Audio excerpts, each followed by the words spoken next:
لیکن آج ہمارا المیہ یہ ہے کہ ہم دنیا کے سامنے، پہلی سٹیج میں تو خود مسلمانوں کے سامنے اور دوسری سٹیج میں پوری دنیا کے سامنے خلافت جیسی کہ وہ ہے پیش کرنے میں ناکام رہے، اور شریعت اس کو دنیا کے سامنے پیش کرنے میں، پریزنٹیشن میں ناکام رہے۔ بہت خوبیوں اور بہت زبردست نظام ہونے کے باوجود اگر آپ کی پریزنٹیشن ٹھیک نہیں ہے، آپ نے پیش صحیح طریقے سے نہیں کیا، اور اس کے حوالے سے لوگوں کے ذہنوں میں وہمات ہیں اور سوالات ہیں، اور لوگوں نے ان کو کسی اور چیز کے ساتھ ایکویٹ کیا ہوا ہے، تو وہ آپ کا بہت بہتر نظام بھی لوگوں میں قبولیت حاصل نہیں کر سکتا۔ تو سب سے بڑا چیلنج آج کے دور میں مسلمانوں کو نظام خلافت سمجھانا ہے، یعنی اس خلافت کا احیاء، اس خلافت کا قیام، یہ تو دوسرا مرحلہ ہے۔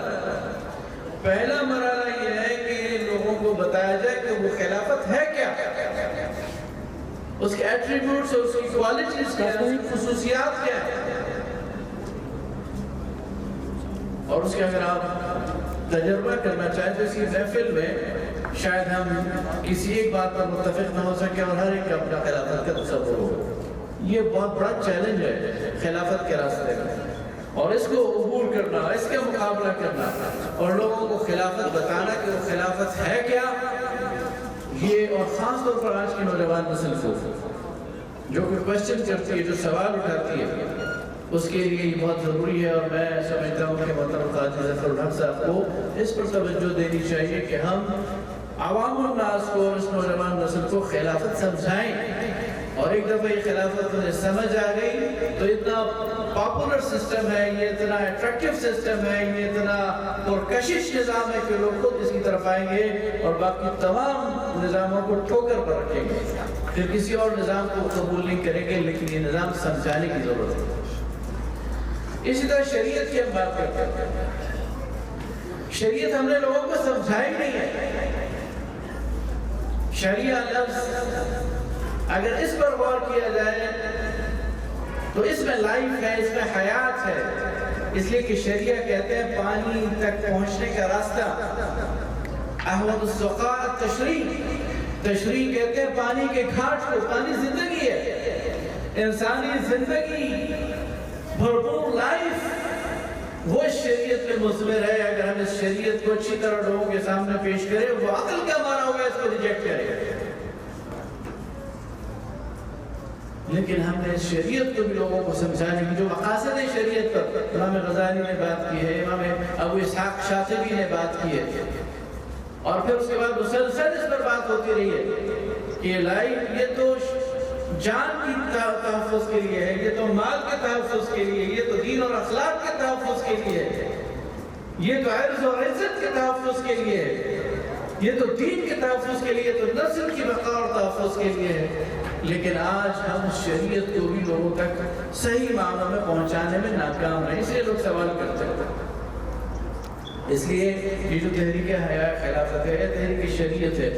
اس کا سب سے پہلا اور بنیادی مقصد یہ ہونا چاہیے کہ نوجوان نسل تک شریعت کا صحیح مفہوم اور خلافت کا صحیح مفہوم پہنچایا جائے۔ مجھے یقین ہے کہ آج ہماری نوجوان نسل میں اتنا شعور ہے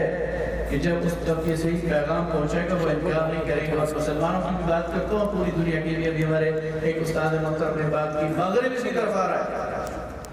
اس کے اندر میں کوسچنز کریٹ ہوتے ہیں، سوالات جنم لیتے ہیں، وہ سوالات ہماری حرکتوں کی وجہ سے ہیں، ہمارے غلط فیصلوں کی وجہ سے۔ شریعت ان سے کوئی تعلق نہیں ہے، شریعت منزہ ہے، پاک ہے ان سے، لیکن ہماری پریزنٹیشن بعض وقت غلط ہوتی ہے، لوگ اس پر سوال کرتے ہیں اور شریعت کے بارے میں غلط فہمی کا شکار ہو جاتے ہیں۔ لہذا اس کے لیے جو حکمت چاہیے، اس کے لیے جو مصلحت چاہیے، اس کے لیے جو دین کا علم چاہیے، جو گہرائی چاہیے، جس کے لیے نبی کریم صلی اللہ علیہ وسلم نے فرمایا تھا الحکمت ضالۃ المؤمن، حکمت مومن کی گمشدہ میراث ہے، یأخذها ممن سمعها ولا يبالي من أي وعاء خرجت،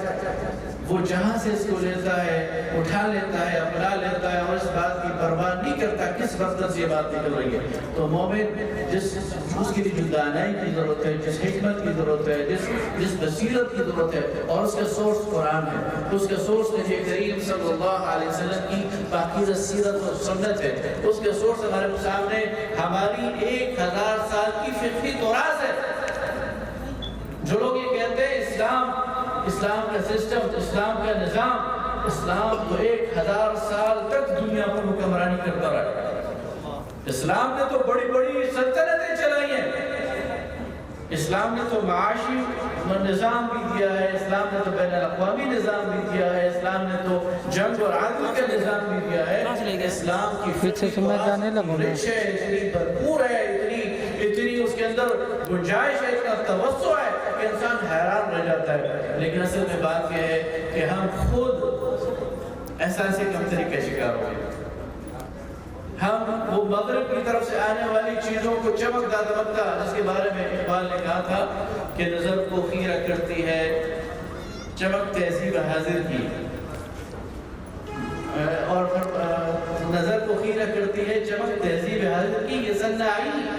مگر جھوٹے نگوں کی ریزہ کاری ہے. تو جھوٹے نگوں کے پیچھے اور مصنوعی اور جعلی چمک کے پیچھے ہم پڑ گئے, اور وہ اصلی چمک اور وہ اصلی جو ہیرے ہمارے پاس ہیں وہ ہم نے دبا دیے ہیں, اور کے بارے میں ہم احساس کمتری کا شکار ہو گئے. اس لیے یہ ضرورت ہے اس بات کی کہ سب سے پہلے ہم اپنی کمیونیکیشن لیول کو درست کریں, اور خلافت کے اس نظام کو اور شریعت کو لوگوں تک جیسے کہ وہ ہے, اور اس کی جو شیپ اللہ نے قرآن اور سنت میں بیان کی ہے وہ پہنچائیں. تو انشاءاللہ اس کے ذریعے کی کوشش ہے کہ پوری دنیا اس کی طرف آئے گی اور اس کو قبول کرے گی, اس لیے کہ اس وقت دنیا کے اندر ایک ویکیوم آ رہا ہے, دنیا کے اندر ایک خلا آ رہا ہے. انسانیت مضطرب ہے, انسانیت پریشان ہے,